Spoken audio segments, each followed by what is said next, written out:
Good morning बेटा। आ, ये chapter हमने स्टार्ट किया था पॉलिनोमियल। अब ये बिल्कुल एंड पॉइंट पे पहुंच गया है और कुछ ही इसके जो कंसेप्ट है वो बचा हुआ है या कुछ क्वेश्चंस बचे हैं इसके जो मैंने डिस्कस करने हैं आप लोगों के साथ।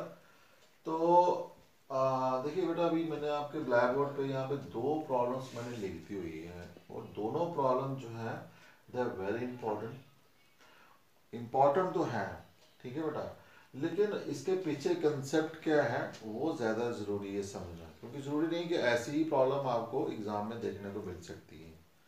तो कंसेप्ट क्या है यहाँ पे कि एक पॉलिनोमियल आपको दे रखा है और उसके कुछ जीरोज आपको दे रखे हैं और साथ में ये पूछ रहा है कि उसके जो बाकी जीरोज है वो निकालो। अब बाकी जीरो से मतलब क्या हुआ, ये मैंने कंसेप्ट आपको पहले भी पढ़ाया था कि जीरोज और डिग्री के बीच का रिलेशन, जीरो और डिग्री के जो बीच का रिलेशन जब हमने पढ़ा था तो मैंने ये बताया था आपको कि मैक्सिमम डिग्री जो होती है उतने ही जीरो होते हैं। जितने किसी की मैक्सिमम डिग्री होगी उसमें उतने ही मैक्सिमम नंबर ऑफ जीरोस हो सकते हैं। जैसे किसी की मैक्सिमम डिग्री 2 है तो उसमें मैक्सिमम नंबर ऑफ जीरोस भी 2 होंगे। अगर किसी की डिग्री 4 है मैक्सिमम तो उसके मैक्सिमम नंबर ऑफ जीरोस कितने होंगे, 4 है, ठीक है बेटा। लेकिन हमने देखा था कि अगर मैक्सिमम डिग्रीज अगर किसी की 3 है तो डिग्री उसमें नंबर ऑफ जीरो जो है वो 3 तो होंगे ही होंगे, ठीक है, लेकिन 3 से कम भी हो सकते हैं। ये हमने सारा स्टडी कर रखा है। अब यहाँ पर डिग्री 4 है और नंबर ऑफ जीरोस हमें गिवन है 2, और फिर अगर हम मैक्सिमम वाला ही कंसेप्ट लेके चलें तो इसका मतलब कि मैक्सिमम और कितने निकल सकते हैं, 2 ही निकल सकते हैं, 2 से ज्यादा नहीं निकल सकते, ठीक है बेटा। अब 2 जीरोस निकालने हैं हमने और, लेकिन एक चीज और आपको मैंने बताई थी कि जैसे मेरे पास कोई क्वाड्रेटिक पॉलिनोमियल है, let's say A x square है प्लस बी एक्स है प्लस सी है, और अल्फा और बीटा अगर इसके जीरोज हैं तो मैं इसको ऐसे लिख सकता था कि एक्स माइनस अल्फा और एक्स माइनस बीटा। सो कहने का मतलब ये हुआ कि अगर अल्फा किसी पॉलिनोमियल का जीरो है तो इसकी फैक्टर फॉर्म क्या बन जाएगी, एक्स माइनस अल्फा, ठीक है बेटा। और अगर बीटा इसका जीरो है तो फिर उसकी फैक्टर फॉर्म क्या बन जाएगी, एक्स माइनस बीटा। और अगर ये 2 जीरो है इसके तो फिर देखो ये इसकी जो फैक्टर फॉर्म दोनों की क्या आ जाएगी, एक्स माइनस अल्फा और एक्स माइनस बीटा। इस चीज को बेटा आपने बिल्कुल ध्यान में, अगर आपको ये चीज क्लियर है तो फिर इस प्रॉब्लम में कुछ नया नहीं है, ठीक है बेटा। सो इस कंसेप्ट को आप ध्यान में रखो और आओ अब हम आपकी प्रॉब्लम लेते हैं। एक मैंने लिया आपकी एक्सरसाइज 2.3 से, एक लिया मैंने एक्सरसाइज 2.4 से, और एक ऐसी आपकी बुक में एग्जाम्पल भी है। टोटल ये ऐसी जो है वो 3 प्रॉब्लम्स हैं। सो लेट कर लीजिए, मैं पहले ये आपकी पहली वाली प्रॉब्लम को सॉल्व करता हूं। सो लेट, ये कोई पी एक्स मेरे पास पॉलिनोमियल है, that is 3x4 plus 6x cube minus 2x square minus 10x minus 5, ठीक है बेटा। ये इसके जीरोस दे रखे हैं। So since this under root 5/3 and minus root 5/3 are zeros of, किसके जीरोस, इस पी एक्स के, क्योंकि इस पूरे पॉलिनोमियल को मैंने क्या नाम दे दिया, पी एक्स, ठीक है बेटा। अब देखिए वही क्वाड्रेटिक पॉलिनोमियल वाले को अपने माइंड में रखिए आप कि अगर 2 जीरो थे उसके अल्फा और बीटा तो फिर उसकी फैक्टर फॉर्म, उसके फैक्टर में क्या बने थे, एक्स माइनस अल्फा और एक्स माइनस बीटा, दोनों कंबाइंड जो फैक्टर थे वो किसके बन जाते थे, उस पॉलिनोमियल के। अब इस केस में आपके पास अगर ये दोनों फैक्टर जीरोज हैं सो देयरफॉर ये x minus under root 5/3 and अगर ये माइनस में है तो किस में बन जाएगा, प्लस में, ये क्या बनेंगे, और फैक्टर्स ऑफ पी एक्स। अगर ये 0 है तो इसकी फैक्टर फॉर्म क्या बन जाएगी, x माइनस, और ये माइनस में है तो x प्लस। ठीक है बेटा जी। आप देखिए अगर ये दोनों जीरोस हैं, जैसे क्वाड्रेटिक पॉलिनोमियल के केस में क्या था, अल्फा और बीटा दो जीरोस थे, तो फिर उनकी कंबाइंड फैक्टर फॉर्म क्या आई थी, x minus alpha into X minus beta. Similarly इसकी कंबाइंड फॉर्म क्या आ जाएगी, that will be x minus under root 5/3। Combined means दोनों को मल्टीप्लाई कर देंगे हम, सो यहां पे x plus under root 5/3 is a factor of px। थोड़ा और इसको सॉल्व कर लेते हैं। यहां पे देखिए क्लियर कट एक आइडेंटिटी हमें दिख रही है, a माइनस बी और a प्लस बी। तो a माइनस बी और a प्लस बी का रिजल्ट क्या आता है, a स्क्वायर माइनस b का स्क्वायर। तो यहां हम लगा देंगे a का स्क्वायर माइनस b का स्क्वायर। ठीक है बेटा, तो is a factor of px। चलिए इसको थोड़ा और सॉल्व कर लेते हैं। x स्क्वायर, स्क्वायर और रूट कैंसिल हो जाएगा, सो 5/3 is a factor of px। ठीक है, आप ध्यान से देख रहे हैं ना बेटा। आप देखिए थोड़ा और सिंपलीफाई कर लो, this is 3x square minus 5/3 is a factor of px। अगर ये फैक्टर है पूरा तो मैं इसको ऐसे भी लिख सकता हूं बेटा कि 3x square minus 5 is a factor of px। ये चीज आप ध्यान देखिए, आप सोच रहे होंगे कि अब ये 3 कहां चला गया यहां से। ठीक है ना, आपके दिमाग में होगा ये 3 कहां पे चला गया। नहीं तो आप सिंपल यहां से भी उठा के तो इसको आगे बढ़ सकते हो, लेकिन बच्चों को थोड़ा मैं देखा कि जब कोई चीज़ फ्रैक्शन में आ जाती है तो उन्हें थोड़ा प्रॉब्लम महसूस करते हैं, इसलिए इस फ्रैक्शन को ख़त्म करने के लिए मैं थोड़ा आगे बढ़ रहा हूँ। अब ये वाला क्लियर हो गया। यहाँ आपको लग रहा होगा कि ये 3 अब कहाँ चला गया, ये कैसे इसका फैक्टर हो गया। देखो बेटा, जैसे मान लीजिए मेरे पास 30 है, कोई नंबर है, तो मैं 30 को अगर मैं फैक्टराइज करूँ तो क्या बनेगा, 2 इंटू 30 के फैक्टर बन जाएंगे 3 इंटू 5। ठीक है बेटा, अब देखिए मैंने लिखा ये तीनों इसके फैक्टर हैं, कंबाइंड फॉर्म में है ना, तीनों क्या है इसके फैक्टर हैं।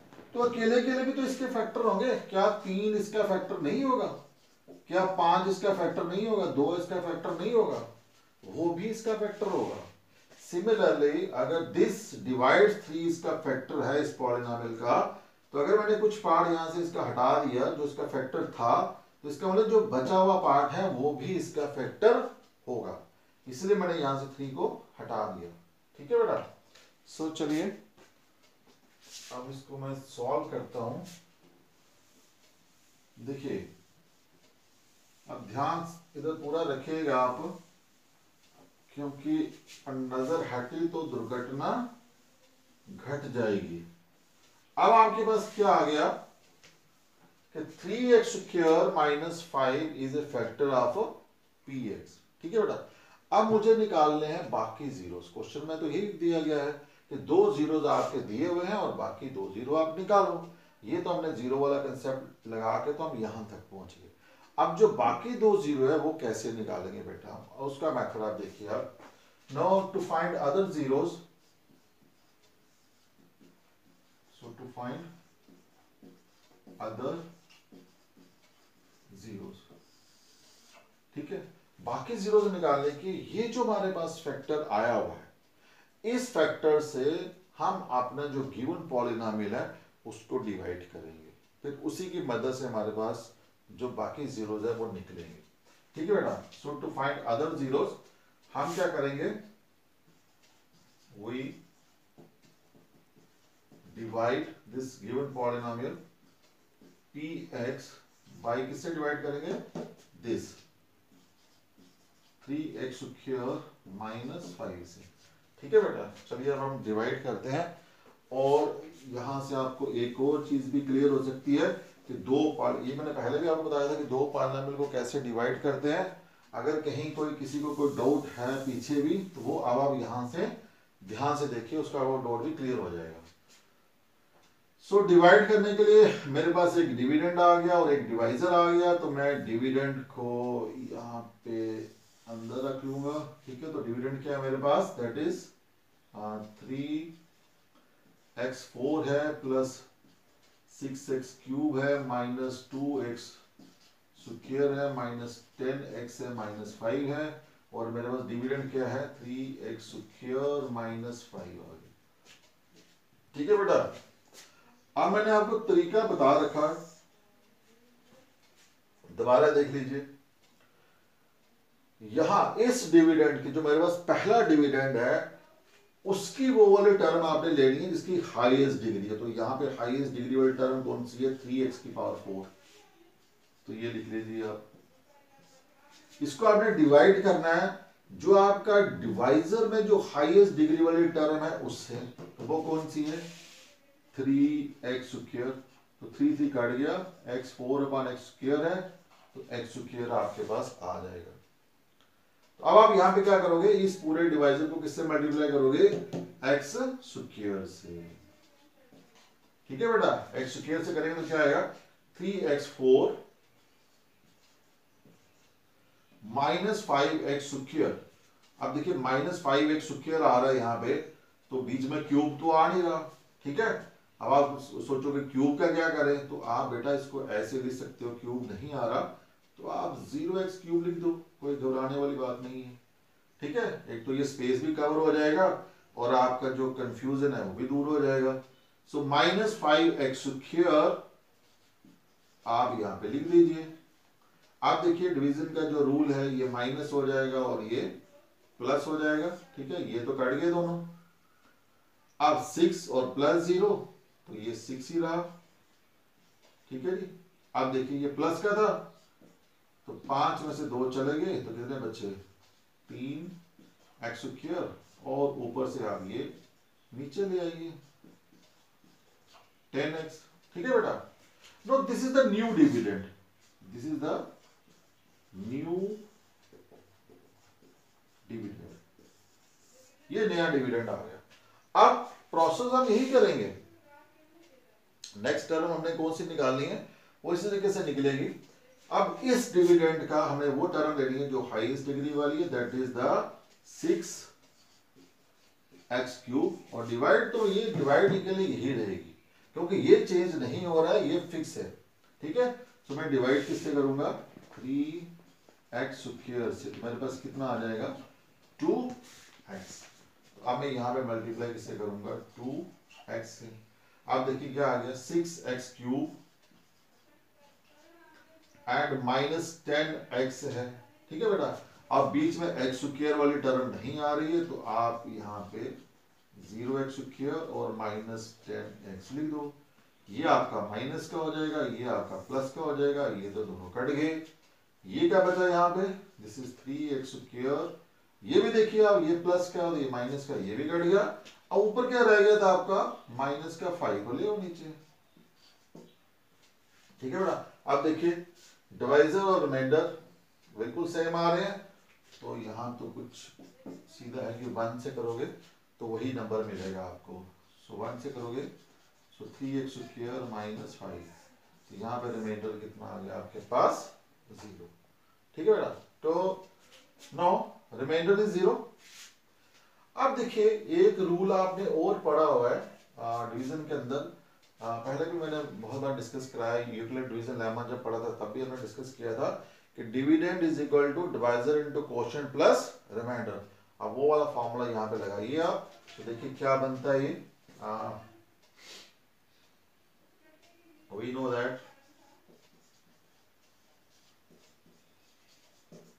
That dividend is equal to divisor into quotient plus remainder. ठीक है बेटा, तो अब देखिए, अब मैं ऊपर से रब कर रहा हूँ।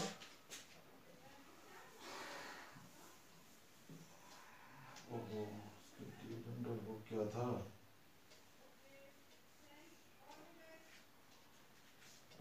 That is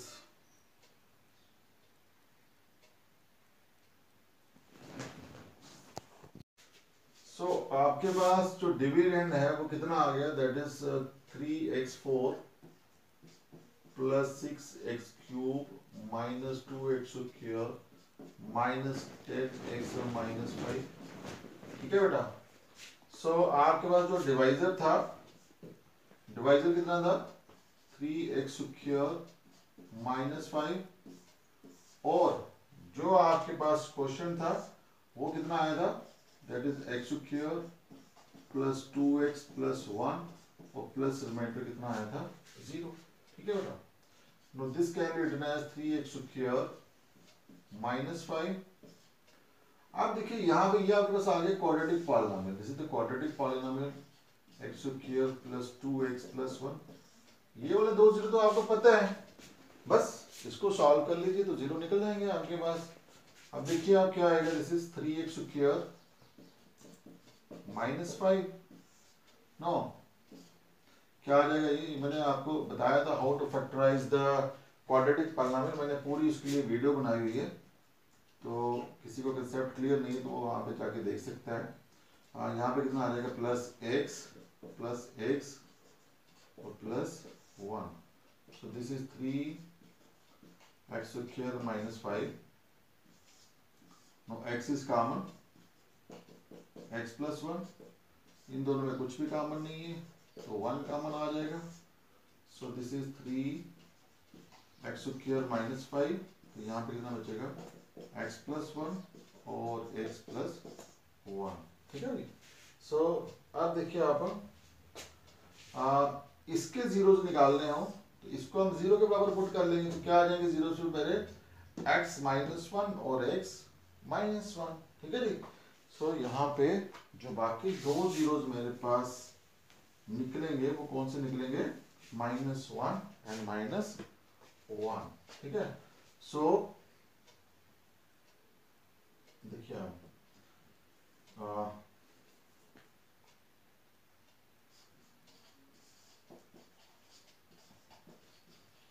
so to find zeros of this, particularly this polynomial x² plus 2x plus 1, तो हम क्या करेंगे, put x² plus 2x plus 1 is 0। इसका मतलब क्या हुआ, इसके पूरे फैक्टर क्या आ गए, x plus 1 0। So x is equal to -1 और -1। इसका मतलब ये हुआ कि दो जीरो जो आपके पास ऑलरेडी थे वो दो ही और आपके पास नए आ गए। So all the 4 zeros of px are, एक जो आ जाएगा 5.2, एक आ जाएगा 5.3 है, एक आएगा -5, ये जो गिवन थे, एक आएगा -1 और एक आएगा -1। So this is how to solve the such type of problems. ठीक है बेटा। तो घबराना नहीं है, बस एक अपने अंदर प्रॉब्लम सॉल्विंग स्किल को आप डेवलप करो, अपनी अप्रोच बिल्कुल एक पॉजिटिव रखो और कंसेप्ट अपना क्लियर रखो। Once the concept is clear the problem will be nothing for you. ठीक है बेटा।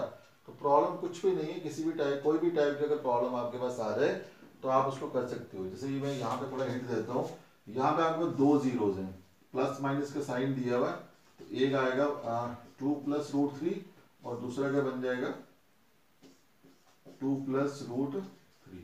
ठीक है बेटा। अब देखिए इसका फैक्टर क्या बनेगा, दैट इज x -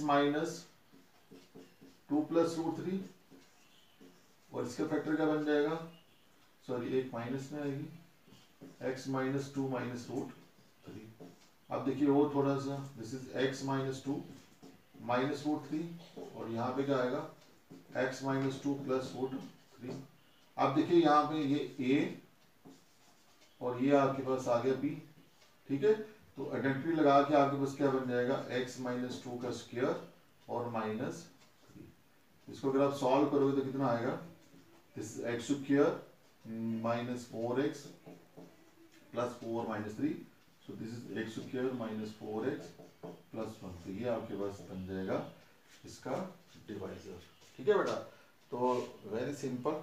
तो बस सिंपली आपने डिवाइड ही करना है, डिवाइड करके आपके पास एक क्वाड्रेटिक बनेगी यहाँ पे कहीं भी इस फॉर्म में, और इस क्वाड्रेटिक के जीरो जो निकलेंगे वही अब बाकी दो जीरोस उस पॉलिनोमियल के होंगे। ठीक है बेटा, तो होप ये आपको प्रॉब्लम क्लियर होगी। तो इसी के साथ ही ये आपका जो चैप्टर है यहाँ मैं ख़त्म कर रहा हूँ। तो आप देखते हैं कि नेक्स्ट चैप्टर आपका अब स्टार्ट करेंगे अच्छा सा। ठीक है, so till then goodbye. इस चैप्टर को अच्छे तरीके से निकालिए, कोई प्रॉब्लम है तो आप मैसेज जरूर शेयर कीजिए। Thank you.